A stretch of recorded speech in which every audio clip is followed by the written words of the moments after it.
What's up you guys, welcome back to another Commander deck tech video. This time we're going to be taking a little break from competitive EDH to talk about a pretty fun casual one here in Prosper Tome-Bound, 4 mana black and red, Tiefling Warlock, a 1/4 with Death Touch. This is one of the newer precon commanders from the Dungeons & Dragons crossover set. It has an ability here called Mystic Arcanum.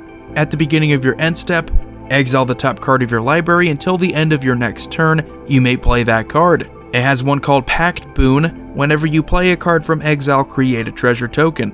Now this deck is brought to you by BW Nielsen here. Prosper Them Tomes is what the deck is called. I will have it linked in the description below, so go check it out. I think it's a really cool one here. Probably the coolest of all these precon commanders, if I'm being honest, because it focuses on cool interactions with casting from exile. Now this isn't something that black does all the time, but I know it's something red does. It does quite often. In fact, instead of just pure card draw advantage, a lot of what you're able to do is with cards like Jeska's Will, just exile the top cards of your library and play them. That's a really cool way of red just being a quicker color, really forcing you to act quickly. So let's go over the Planeswalkers we have here. 2 Chandras, Chandra Fire Artisan, because she has a +1 where you exile the top card of your library and you may play it this turn. Her ult lets you exile the top 7 cards of your library and you get to play them this turn. So that's pretty ridiculous too. We have Chandra Torch of Defiance. Her first plus lets you exile the top card of your library and you get to cast that card, but if you decide you don't want to, you get to deal 2 damage to each opponent, and their other abilities are pretty much just good stuff red. We have some creatures in here, 30, that's going to be a focus of the deck. Good creature abilities here, being able to cast spells from exile. So Ragavan, Nimble, Pilfer. It's going to be kind of a costly deck because we just have so many good cards that came out recently. This one lets you attack early on, you get to exile the top card of your opponent's library, you get to play it until the end of turn, and you get a treasure token too, so you get to add on to that treasure theme. We have Conspiracy Theorist. Whenever Conspiracy Theorist attacks, you get to pay a mana and discard a card. If you do, you draw a card. And whenever you discard one or more non-land cards, you may exile one of them from your graveyard. If you do, you may cast it this turn. So another way that we can get some pretty easy card advantage and get back the cards that we discard. Dauthi Voidwalker is another great new card. If a card would be put into an opponent's graveyard from anywhere, exile it instead with a void counter on it, and you can tap it to sacrifice it, so you get to play one of those cards from exile. And then we have Direfleet Daredevil. When she enters, you exile target instant or sorcery card from an opponent's graveyard, and you get to cast it this turn, spend mana however you want to cast it. So it's kind of like a Snapcaster Mage for your opponent's graveyard. We have Dream Devourer, makes it so that all of your non-land cards in your hand have foretell. So they're reduced by 2, and instead of playing them directly from your hand, if you foretell it, you get to play it from exile. Then we have Grenzo Havoc Razor. One of the triggers on dealing combat damage is to exile the top card of that player's library until end of turn. You get to cast it from exile. And then we have Magda Brazen Outlaw, really cool treasure synergy here. You can sacrifice 5 treasures to search your library for an artifact or dragon card and put it onto the battlefield. We have Robber of the Rich. Whenever Robber of the Rich attacks, if defending player has more cards in hand than you do, exile the top card of their library. During any turn you attacked with a rogue, you may cast that card and you may spend mana as though it were mana of any color to cast it. And we get another Planeswalker here. We get a flip creature, Valkyrie, God of Lies. When he enters, each opponent reveals their hand. For each opponent, exile a creature card they revealed this way until Valkyrie leaves the battlefield. And you have an X ability where you can pay X and choose a creature card exiled with him, and then you get to have them become a copy of that card. But the really cool thing here is with the flip side, Tybalt Cosmic Imposter for 7 mana. When he enters, you get an emblem with you may play cards exiled with Tybalt Cosmic Imposter, and you may spend mana as though it were mana of any color to cast those spells. So you have an ability to exile the top card of each player's library, you have an ability to exile a target artifact or creature, and you have one to exile all cards from all graveyards and you get 3 red mana. We have Academy Manufactor. If you would create a clue, food, or treasure token, instead create one of each.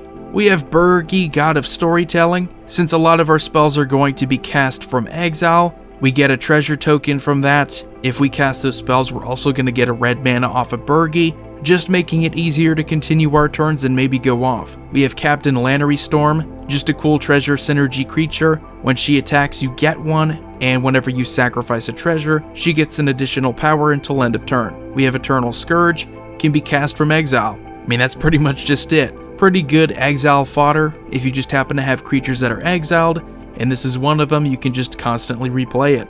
We have Gadrak the Crown Scourge. At the beginning of your end step, you create a treasure token for each non-token creature that died this turn. Great way to just easily get more of them. We do have a win con that is dependent on how many treasure tokens we have. We have Grim Harrisback, so we get card draw for our non-token creatures dying. We have Lelia, the Blade Reforged. This is from the newer Commander set in 2021. Whenever she attacks, you exile the top card of your library. You may play that card this turn. Whenever you exile one or more cards from your library and or your graveyard, you put a +1/+1 counter on her. And then we have Mayhem Devil, so whenever a player sacks a permanent, it deals 1 damage to any target. We have Murderous Rider, just so we have another way that we can cast a creature from exile. We have Nadier's Nightblade, whenever a token you control leaves, so it could be treasure tokens, each opponent loses a life and you gain a life. We have Zorn. If you would create 1 or more treasure tokens, instead create those tokens plus an additional treasure token. We have Cryptghast here to double our black mana from our swamps. And then we have Gati, Lord of Luxury. We get to steal some cards from our opponents, look at the top 4 cards of their library, get the best one. We have Pitiless Plunderer, so we get even more treasure synergies whenever we have a creature die. We get a treasure. They must have miscounted their total deck because they have a Prosper in here, but I'll let that slide.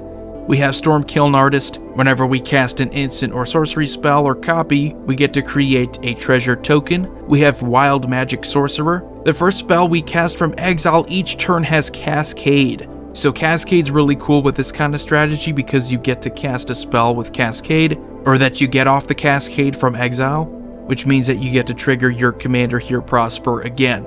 And then we have Goldspan Dragon. Really cool because it makes it so that our treasures tap and sack for 2 mana instead of just 1. We have Atali Primal Storm. Whenever it attacks, we get the top card of each opponent's library from exile, so that's going to trigger a lot of things. We have Hellkai Tyrant, which is a cool win con. At the beginning of our upkeep, if we control 20 or more artifacts, we win the game. And then we have Marionette Master. Fabricate 3, so we can either get 3 servos, or we can get 3 +1/+1 counters on her.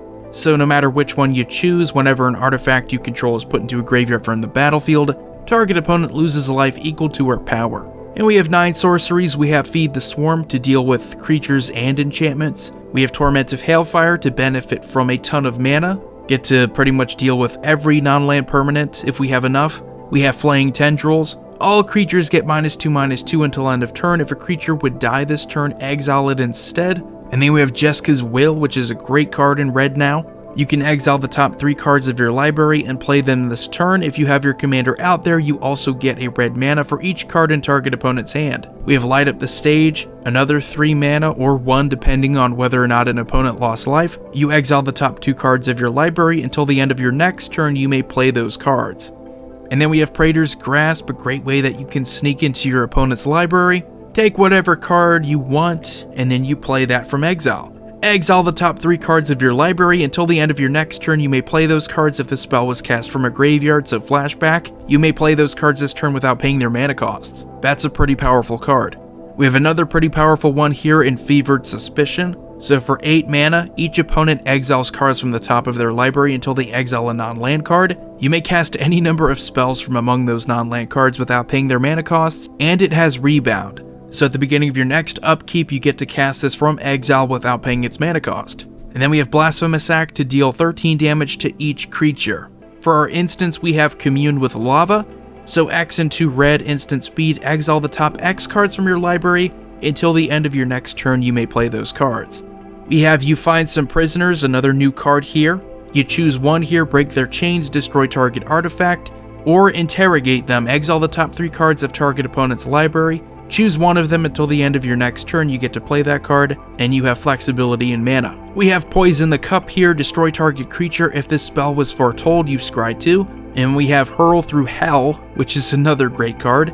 4 mana, you exile target creature. Until the end of your next turn, you may cast that card, and you may spend mana as though it were mana of any color to cast that spell. And our artifacts here, we have Soul Ring for mana, Arcane Signet, Mind Stone, and Talisman of Indulgence for mana. We have Treasure Map so that we can get those treasure tokens. We have Ashnod's Altar, just to act as a sack outlet. We have Chaos Wand so that we get to steal our opponent's instants and sorceries.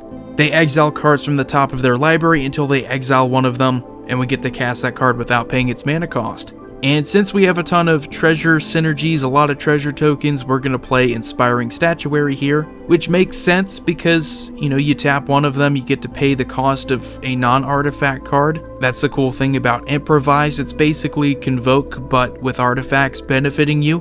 We have Ubermask, which is probably going to be the all-star of this deck. If a player would draw a card, that player removes that card from the game face up instead. Each player may play cards he or she removed from the game with Ubermask this turn. So if you don't play them that turn, they're pretty much lost in exile, so it does kind of make you hurry up the game. If you pass on it, you never get it back unless you have a way to get cards back from exile. And then we have a Dalkin Orrery just to give our non-land cards flash. We have some pretty cool enchantments here. We have Dead Man's Chest, enchant creature an opponent controls. When the enchanted creature dies, exile cards equal to its power from the top of its owner's library. You may cast non-land cards from among them for as long as they remain exiled, and you may spend mana as though it were mana of any type to cast those spells. We have Share the Spoils. When it enters the battlefield or an opponent loses the game, exile the top card of each player's library. During each player's turn, that player may play a land or cast a spell from among cards exiled with Share the Spoils. When they do, exile the top card of their library. So everyone gets to share in this card. It can be pretty chaotic. The more you decide to play, the more cards are going to be exiled from your own library. And then we have Cunning Rhetoric, a defensive card. Whenever an opponent attacks you and or one or more planeswalkers you control, exile the top card of that player's library, and you may play that card for as long as it remains exiled and you have mana flexibility. And then we have Theater of Horrors. At the beginning of your upkeep, you exile the top card of your library. During your turn, if an opponent lost life this turn, you may play cards exiled with Theater of Horrors, and you have an activated ability of 4 mana that you can have it deal 1 damage to target opponent or planeswalker. And then we have Valakut Exploration, really cool enchantment. Whenever a land enters the battlefield under your control, you exile the top card of your library, and you get to play that card for as long as it remains exiled. At the beginning of your end step, if there are cards exiled with it, put them into their owner's graveyard, then Valakut Exploration deals that much damage to each opponent. And then we have Possibility Storm, which is my favorite card in this whole deck, I'm telling you. Whenever a player casts a spell from their hand, that player exiles it, then exiles cards from the top of their library until they reveal a card that shares a card type with it. That player gets to cast that card without paying its mana cost, so that just happens over and over again, so no matter what anyone plays, they're going to exile into another card, which means you're just going to keep getting treasure tokens off your commander. And we get to our win con here, Revel in Riches. Whenever a creature an opponent controls dies, create a treasure token, and at the beginning of your upkeep, if you control 10 or more treasures, you win the game. This is going to be more of a mid-rangey deck, and this is the surefire win con here. I'd like to think you just have a pretty cool deck that you can take into a game, play for maybe an hour or two. It's not really something I think is going to go infinite, but you have some really cool synergies, and this is the one card that you could win with directly. And we have Stolen Strategy here, 5 mana enchantment. At the beginning of your upkeep, exile the top card of each opponent's library until end of turn. You may cast non-land cards from among those exiled cards, and you may spend mana as though it were mana of any color to cast them. And then we have Hedonist's Trove, a 7 mana enchantment. When it enters, exile all cards from target opponent's graveyard. You may play land cards exiled with Hedonist's Trove. You may cast non-land cards exiled with it, but you can't cast more than one spell this way each turn. And as far as lands go, your basic mana fixing, but you get a Cabal Coffers there. You get Emergent Zone just to make it a little bit quicker. Ghost Quarter to deal with pesky lands. We have Phyrexian Tower to sack a creature for 2 black mana. Strip Mine to deal with opponent's lands again. We have Reliquary Tower so we don't have to discard. We have the new card Treasure Vault so we can pay double X and tap it to sacrifice it so we get X treasure tokens. Then we get a cool Urborg for that Cabal Coffer synergy. So anyway, let me know what you think about BW Nielsen's deck here, Prosper Them Tomes. This was a pretty cool one. Again, just take out the Prosper that you have here in the creature section because now you only have 99 cards. I don't know, just put in a land or something. Doesn't really matter. Really cool commander. I mean, this is definitely one of my favorite ones so far from the set. Haven't really had a chance to play with any of them, but as soon as they come out, I'm definitely looking to play this guy. A lot of cool card synergies from Exile. A lot of ways you can cast them. As we see, we have a lot of cool ways in black to do that. And red just has a lot of depth when it comes to that, so it's not really an explored strategy yet, but it's one that I'm really excited for. So as always, this is going to be linked in the description below. Void here signing off. You all have a wonderful day.